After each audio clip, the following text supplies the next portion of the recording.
talk a little bit about energy. And in this talk, I'll talk about the different forms of energy, what energy is that we're speaking of, but also the different forms of energy, the physical, the emotional, the mental, the pranic energy, what this is, and also the Kundalini energy. So to start with, I'd like to say that commonly we know energy is something that kind of powers our house, our cities, our countries, and it's generated by like electric plants or hydro plants or this sort of thing.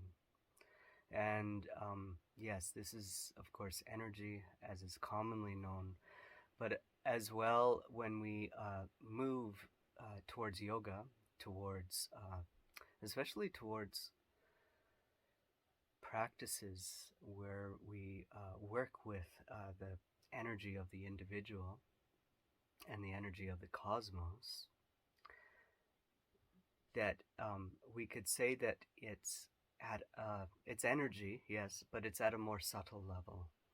And another word for energy is as well life force, or we could also say in Taoist terminology that it's chi, that the chi is the same thing.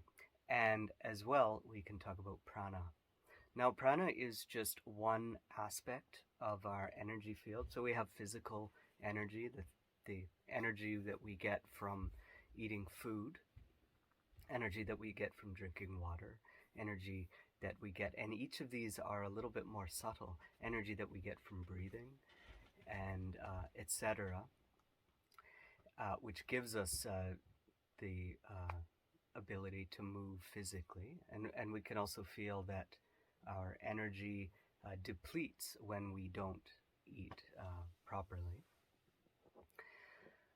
But more than that, when we talk about the different variations of energy, it is understood that that the energy of the cosmos, and this is understood in Tantra, that the energy of the cosmos is on all levels of our being, on all different levels of the universe.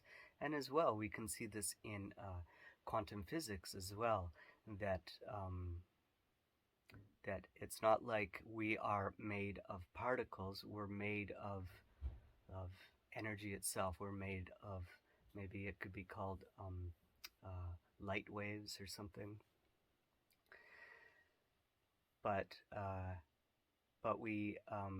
we're made of light itself, or we're made of energy itself. So how can there be physical form? And this is a question that I don't plan on answering. We can look into quantum physics for that. But in Tantra, it's known that there's more than just that one kind of energy, but that it's energy which becomes more and more subtle. That the physical body, yes, is having a certain kind of energy. That we have prana moving throughout, which is known as the life force, which we can actually help ourselves or others to heal. And this life force, we can direct it at others, especially when they're in the vicinity. And the prana, we can move to different places in the body, and this is very important within the practice of Kundalini yoga, where we start to move the energy into different places. And as practitioners, not just theorists, we can start to feel these energies in different places. We can direct the energy into our hands if we wanted to, and we can start to feel an energy pulsating from our hands, moving into our food, into a friend who's in need, or into whatever. And so this pranic energy, we can move it in some way, and it's less dense as the physical energy of movement, but it's more like a pulsing. Sometimes it feels like a heat. Sometimes it feels like a little bit of a vibration. And and then the energy can get a little bit more subtle, and there's energies of the emotions. And so the energy of emotions is that energy which creates emotions within our body, but it's more subtle than the other two. Actually, quite a bit more subtle. And we can see this take place. We can see this happening. We can have an experience of this whenever we can feel the energy of others. We can feel the emotions of others, even though nothing has been stated. Even though maybe the person is in another room, we can feel this, or we can feel at a distance even the emotions of others. And moving more subtly than that, we would have the mental. We have the mental energy. This mental apparatus that we have works with that energy and gives us thoughts. So, what happens when our energy becomes a little bit more stabilized? When the energy becomes focused? We can see with a light bulb. When a light bulb, most light bulbs, the energy isn't focused. Say an LED light bulb that you'd put in a lamp. It's not focused, so the energy goes everywhere, and it's also not that bright, or it's bright enough to read with. But when that light becomes focused and becomes focused onto one point, then we would have like a laser, where you'd have a pointer, which is a very small LED light, but it's just very focused. So you can have a pointer, that teachers will often use at a distance to have people follow what they're learning. And this laser, even though it's much smaller than the light bulb, if you flash that into somebody's eyes, it can blind them. So the mind is similar. When we become stabilized through different yogic and tantric practices, the mind becomes stabilized. Then it becomes more of a laser-like effect, and the thoughts that are chaotic, and this energy is all over the place, it becomes very focused and stabilized, and then we start to feel an equanimity within the body, within the mind, and the emotions and all the rest. Now, there's multiple ways in order to stabilize this energy. One way would be the simple act of focusing the mind. Another way would be to use especially an empowered mantra. And the empowered mantra, over time, the empowered mantra is like a little bit of energy that we've received from another person, and that energy as a seed starts to work in us the more that we do this mantra, until eventually it becomes a saying, a mantra, essentially, of power, one that helps to change our energy field in order to stabilize that energy field, until eventually, and quite often in this modern age, Kundalini is talked about, with the practice of Kundalini yoga, that we just have to do some breathing exercises and then Kundalini rises or something like this. Essentially, I'd like to say that the only that there's multiple ways that Kundalini can awaken. Kundalini can awaken through an extremely traumatic event, such as a car accident or something like this. But that's not very common, and also it's not very well understood either. So the person who this has happened to, they might think that they're maybe going a little bit crazy, because it's basically misunderstood. And then they start having therapy, and then the therapist tells them, oh wow, we need a lot more appointments for you, because this kind of this shouldn't be happening to you, and all the rest. And the other way is through the touch or through the giving of mantra of one who has awakened it within themselves, especially one that's awakened it within themselves and has been empowered by their teacher, by their guru, in order to um, to to give such an energy. And as I said, that this it's often done with mantra in India. Just to say that mantra, the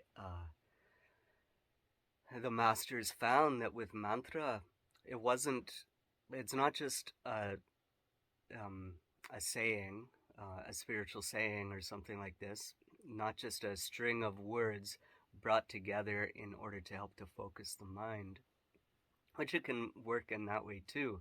But what the masters noticed was that there was a certain energy that could be transmitted from one to the other. And okay, the energy can be transmitted in other ways, like the touching of the forehead, or with very powerful masters staring into the eyes of another, or looking into the eyes of the other.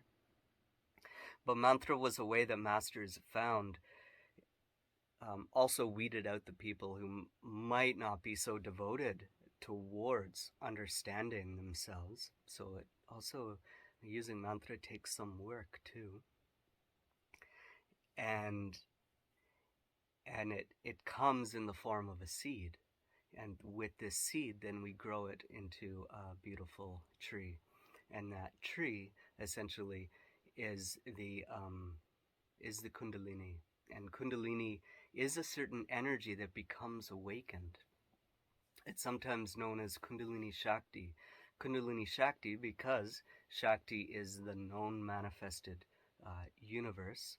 Anything that we can think of, feel, see, touch, hear, anything that could be thought of or has ever been thought of, this is considered to be Shakti. So Kundalini actually is connected with this in the manifested.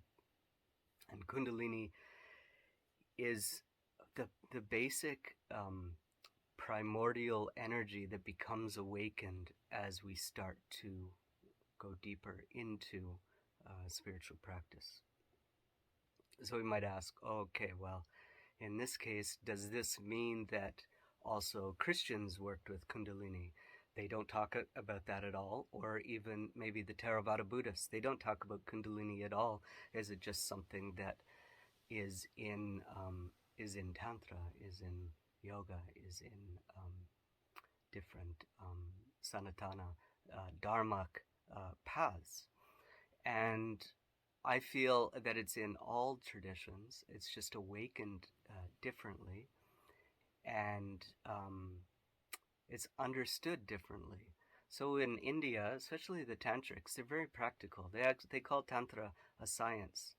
They saw what was happening in their own body, and they thought, is there a way that I can awaken this for somebody else, rather than leaving the person off on their own to do their own thing, which can take a lot longer and is possible, I might add, to awaken Kundalini on one's own, even without a master, without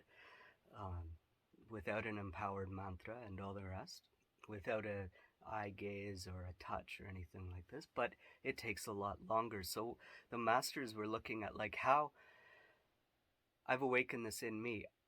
What would be the most efficient way that I could awaken this in others? And mantra was one of the ways which could be awakened in others. But the person also has to work for it too. So it's not like if you receive a mantra from an empowered teacher that it's going to happen overnight. Maybe for a few people this has happened, but for the most part, it will take time. It will take energy. It will take dedication and devotion.